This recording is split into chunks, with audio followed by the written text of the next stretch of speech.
Hello friends, welcome back to my channel. നമ്മുടെ ഇന്നത്തെ യാത്ര ഭയങ്കര സൂപ്പർ എക്സൈറ്റിംഗ് ആണ്. കാരണം ഇന്ന് നമ്മൾ പോകുന്നത് നമ്മുടെ ഈ യൂറോപ്പ് ട്രിപ്പിൻ്റെ തന്നെ മെയിൻ അട്രാക്ഷനായ ടോപ്പ് ഓഫ് യൂറോപ്പ്, ജെങ്ഫോസ് റീജിയനിലെ യൂറോപ്പിൻ്റെ തന്നെ ഏറ്റവും മുകളിലേക്കാണ് നമ്മൾ ഇന്ന് യാത്ര ചെയ്യുന്നത്. ഞങ്ങളുടെ ഈ ജേർണി സ്റ്റാർട്ട് ചെയ്യുന്നത് ഇൻ്റർലേക്കനിൽ നിന്നാണ്. ഞങ്ങൾ ഇന്നലെ സ്റ്റേ ചെയ്ത് ഇൻ്റർലേക്കനിലെ ഒരു ഹോട്ടലിലാണ്. ഇവിടുത്തെ ഇൻ്റർലേക്കനിലെ ട്രെയിൻ സ്റ്റേഷനിൽ നിന്നാണ് നമ്മുടെ ജേർണി സ്റ്റാർട്ട് ചെയ്യുന്നത്. നമ്മൾ നേരെ പോകുന്നത് ഗ്രിൻഡൽവാൾഡിലേക്കാണ്. അവിടെ നിന്നൊരു കേബിൾ കാറിലാണ് നമ്മൾ ടോപ്പ് ഓഫ് ദി യൂറോപ്പിലേക്ക് പോകുന്നത്.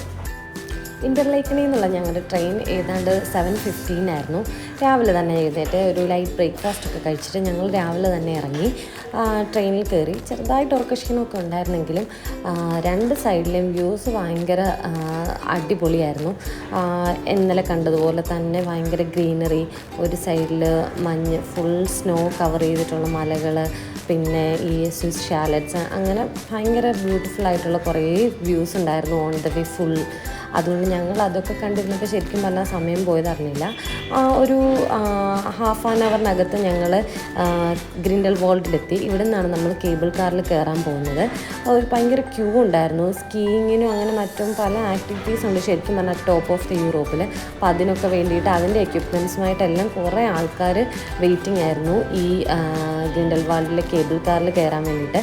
നമ്മൾ ഓൾറെഡി ടിക്കറ്റ് പ്രീ ബുക്ക്ഡ് ആയിരുന്നു.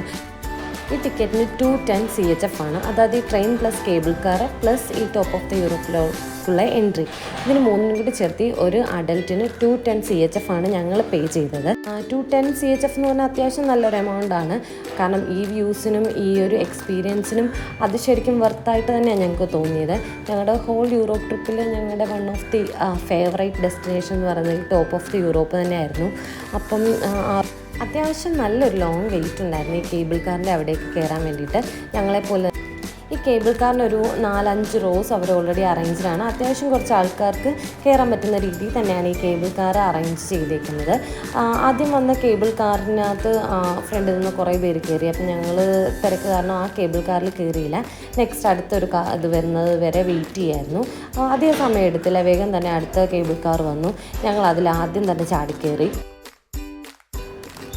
ഞങ്ങൾ കയറിയിട്ട് ഞങ്ങളതിൻ്റെ ഏറ്റവും ബാക്കിലെ സീറ്റിലാണ് ഇരുന്നത്. അതാകുമ്പം നമുക്ക് പോകുന്ന വ്യൂസൊക്കെ കുറച്ചുകൂടെ ക്ലിയർ ആയിട്ട് കാണാമല്ലോ എന്ന് ഓർത്തിട്ട്. ശരിക്കും കേബിൾ കാറിലെ യാത്ര ഒരു ഡിഫറെൻറ്റ് എക്സ്പീരിയൻസ് ആയിരുന്നു. ഞങ്ങൾ ഇതിന് മുമ്പ് ലണ്ടനിൽ കേബിൾ കാറിൽ കയറിയിട്ടുണ്ട്. പക്ഷേ എങ്കിൽ പോലും ഇതിലിരുന്നിട്ടുള്ള വ്യൂസ് എന്ന് പറഞ്ഞാൽ മൈൻഡിനെ ശരിക്കും റീഫ്രഷ് ആക്കുന്ന രീതിയിലാണ്. ശരിക്കും പച്ചപ്പ് നിറഞ്ഞ താഴ്വരകളും സ്നോ കൊണ്ട് നിറഞ്ഞ മലനിരകളും അവരുടെ വില്ലേജസും അതിലുള്ള സ്വിസ് ഷാലറ്റ്സും, അങ്ങനെ എന്താ പറയുന്നത്, ബ്യൂട്ടിഫുൾ ആയിട്ടുള്ള കുറേ വ്യൂസായിരുന്നു. ഈ അതിമനോഹരമായ കാഴ്ചകളൊക്കെ ആസ്വദിച്ച് ഞങ്ങൾ പോകുന്നതിൻ്റെ ഇടയ്ക്കും ചെറിയ ടെൻഷൻ ഞങ്ങൾക്കുണ്ടായിരുന്നു. ഇടയ്ക്ക് വരുമ്പോൾ ഈ കേബിൾ കാറിൻ്റെ ഹൈറ്റിൽ ഡിഫറൻസ് വരുന്നുണ്ട്. ചെറിയൊരു അനക്കം വരുമ്പോൾ നമുക്കതൊരു എന്താ പറയുന്നത്, പെട്ടെന്നൊരു പേടി വരും. പക്ഷേ സേഫ്റ്റിക്കൊന്നും ഒരു ഇഷ്യൂ ഇല്ല. എല്ലാം ശരിക്കും എന്താ പറയുക, സേഫ്റ്റി അഷ്വേർഡാണ്. അങ്ങനെ ഞങ്ങൾ എനിക്ക് തോന്നുന്നു ഒരു 15-20 മിനിറ്റ്സിനകത്ത് ഞങ്ങൾ ടോപ്പ് ഓഫ് ദി യൂറോപ്പിലെത്തി.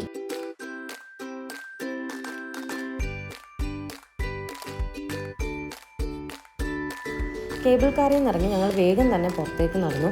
അവിടെയും ഒരുപാട് ആൾക്കാർ പോകാനുള്ളതുകൊണ്ട് അവിടെയും ശരിക്കും നല്ല ലോങ് വെയിറ്റ് ഉണ്ടാകുമെന്ന് ഞങ്ങൾക്ക് അറിയാമായിരുന്നു. അതുകൊണ്ട് ഞങ്ങൾ വേഗം തന്നെ ഇറങ്ങി ഫ്രണ്ടിലേക്ക് നടന്നു.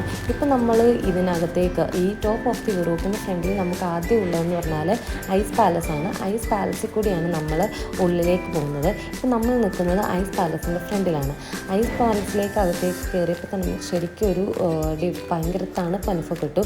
അവിടെ നിൽക്കുന്നവർ ഈ ആക്ടിവിറ്റീസിന് റെഡി ആയിട്ട് വന്നവർ, സ്കീയിങ് പോലെയുള്ള ആക്ടിവിറ്റീസ് ഉണ്ട്, അതിന് റെഡി ആയിട്ട് വന്നവർ അവരവരുടെ എക്യുപ്മെൻറ്റ്സും അതിന്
ശരിക്കും പറഞ്ഞാൽ ഈ ഐസ് പാലസ് എന്ന് പറഞ്ഞാൽ ഒരു wonderland of icy sculptures എന്ന് വേണമെങ്കിൽ പറയാം.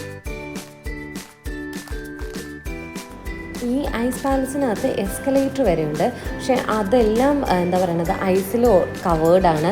ശരിക്കും വാറിൻ്റെത് അങ്ങനെ കുറേ എന്താ പറയുന്നത് ഹിസ്റ്റോറിക്കൽ കുറേ കാര്യങ്ങളുണ്ട്. ഇതെല്ലാം അവർ റെപ്രസെൻ്റ് ചെയ്തിരിക്കുന്നത് ഐസ് കാർവിങ് കൊണ്ട് തന്നെയാണ്. ശരിക്കും എന്താ പറയുന്നത് അത് ഭയങ്കര ബ്യൂട്ടിഫുള്ളാണ്. ബ്യൂട്ടിഫുൾ എന്നല്ല, ശരിക്കും എന്താ പറയുന്നത് മീനിങ് ഫുള്ളായിട്ടുള്ള കുറേ കാര്യങ്ങളുണ്ട് നമുക്ക് മനസ്സിലാക്കാനും. നമുക്ക് ഒട്ടും അതിനകത്തോടെ യാത്ര ചെയ്യുമ്പോൾ തണുപ്പുണ്ട്, പക്ഷെ അത് ശരിക്കും ഒരുപാട് നമുക്ക് തണുപ്പ് ഫീൽ ചെയ്യില്ല. കാരണം നമുക്ക് കാണാനും ആസ്വദിക്കാനും മനസ്സിലാക്കാനും ഒക്കെ ഒരുപാട് കാര്യങ്ങൾ അതിനകത്തുള്ളത് കൊണ്ട് തന്നെ ആ യാത്ര എന്ന് പറയുന്നത് നമുക്കൊട്ടും ബോറിംഗ് അല്ല. തണുപ്പധികം ഞങ്ങൾക്ക് ഫീൽ ചെയ്തില്ല. ഞങ്ങൾ അവിടെയും കുറേ എന്താ പറയുന്നത് നല്ല ബ്യൂട്ടിഫുൾ ആയിട്ടുള്ള ഓരോ കാര്യത്തിൻ്റെ ഫ്രണ്ടിൽ ഞങ്ങൾ കുറേ ഫോട്ടോസും വീഡിയോസും ഒക്കെ എടുത്തു. ഞങ്ങളെപ്പോലെ തന്നെ കുറേ ആൾക്കാരും അവിടെ ഫോട്ടോയും വീഡിയോ ഒക്കെ എടുക്കാൻ വെയിറ്റ് ചെയ്യുന്നുണ്ടായിരുന്നു. കുറേ എന്താ പറയുന്നത് പണ്ട് കാലത്തെ അവരുടെ ഏൻഷ്യൻ ടൈമിലെ കുറേ കാര്യങ്ങളുടെ വീഡിയോസും ഫോട്ടോസും ഒക്കെ അവർ കൊടുത്തിട്ടുണ്ടായിരുന്നു. ഞങ്ങൾ ഇതൊക്കെ പുതിയതായിട്ട് കണ്ടുകൊണ്ട് ഞങ്ങളെല്ലാം നിന്ന് കണ്ട് പയ്യെ എല്ലാം ആസ്വദിച്ചാണ് മുന്നോട്ട് നോക്കിക്കൊണ്ടിരുന്നത്.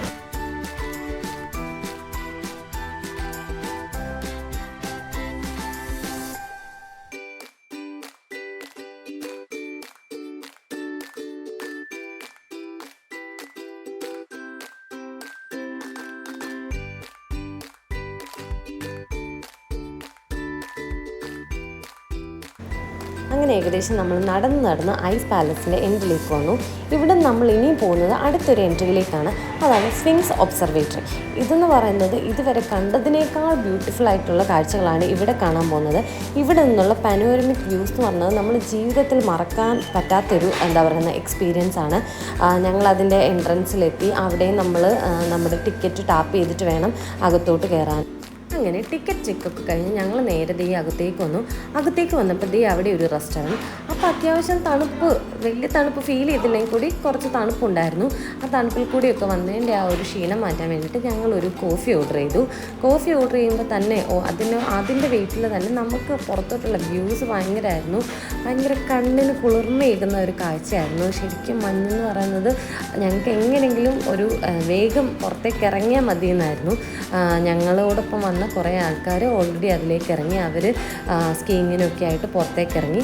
ഞങ്ങളങ്ങനെ അവിടെ നിന്നൊരു കോഫിയൊക്കെ കുടിച്ച് ഒരു 5-10 മിനിറ്റ് റിലാക്സ് ചെയ്തതിന് ശേഷം ഞങ്ങൾ പുറത്തേക്ക് ഇറങ്ങി. ശരിക്കും അതിമനോഹരം ബ്യൂട്ടിഫുൾ എന്ന് പറഞ്ഞാൽ അതേപോലെ ബ്യൂട്ടിഫുൾ ആയിട്ടുള്ള കാഴ്ചയായിരുന്നു അത്. ശരിക്കും നമ്മൾ യൂറോപ്പിൻ്റെ ടോപ്പിലാണിപ്പോൾ. ഇവിടെ നിന്ന് നമുക്ക് സ്നോ മാത്രമല്ല, ഇവിടെ നിന്ന് നമുക്ക് നോക്കുമ്പം ഈ സ്വിസ് ആൽപ്സ് മലനിരകളിൽ ഏറ്റവും ലോങ്ങസ്റ്റ് ഗ്ലേഷ്യർ നമുക്ക് കാണാൻ പറ്റും.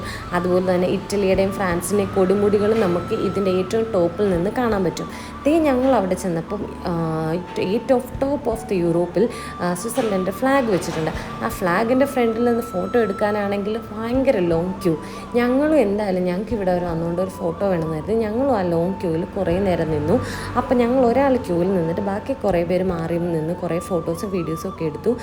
കാലിലേക്ക് അത്യാവശ്യം നല്ല തണുപ്പുണ്ടായിരുന്നു, പക്ഷേ ആദ്യമൊന്നും വലിയൊരു പ്രശ്നമില്ലായിരുന്നു. കുറേ നേരം നിന്ന് കഴിഞ്ഞപ്പം ഞങ്ങളുടെ കാലൊക്കെ മരയ്ക്കുന്നതായിട്ട് തോന്നി. എന്നാലും വന്നതുകൊണ്ട് ഞങ്ങൾ ശരിക്കും എന്താ പറയണത് ഞങ്ങൾക്ക് ഭയങ്കരമായിട്ട് ഏറ്റവും ഇഷ്ടപ്പെട്ട ഒരു സ്ഥലമാണ് ഈ ടോപ്പ് ഓഫ് ദി യൂറോപ്പ് എന്ന് പറഞ്ഞാൽ. ഞങ്ങളവിടെ ഫ്ലാഗിൻ്റെ ഫ്രണ്ടിൽ നിന്ന് ഫോട്ടോ എടുത്തു. അവിടെ ഓൾറെഡി കുറേ ബൗണ്ടറി ഉണ്ട്, നമുക്ക് ഇറങ്ങാൻ പറ്റാത്തതായിട്ട് സ്ഥലത്ത് അവർ ഓൾറെഡി സൈൻ ബോർഡ്സും ബൗണ്ടറിയും ഒക്കെ വെച്ചിട്ടുണ്ട്. അപ്പം ഞങ്ങൾ അതിനകത്ത് നിന്ന് ലിമിറ്റേഷനുള്ളിൽ നിന്ന് തന്നെ ഞങ്ങൾ കുറേ ഫോട്ടോ വീഡിയോ എടുത്തു. ശരിക്കും ഞങ്ങൾ അവിടെ എൻജോയ് ചെയ്തു. കുറച്ച് കഴിഞ്ഞപ്പോൾ ഞങ്ങളുടെ കാലൊക്കെ ശരിക്കും മരയ്ക്കാൻ തുടങ്ങി. ശരിക്കും കംപ്ലീറ്റ്ലി കാല് മരച്ചു എന്ന് വേണമെങ്കിൽ തന്നെ പറയാം. അങ്ങനെ കുറച്ച് നേരം കഴിഞ്ഞപ്പോൾ ഞങ്ങൾ തിരികെ താഴേക്ക് ഇറങ്ങി.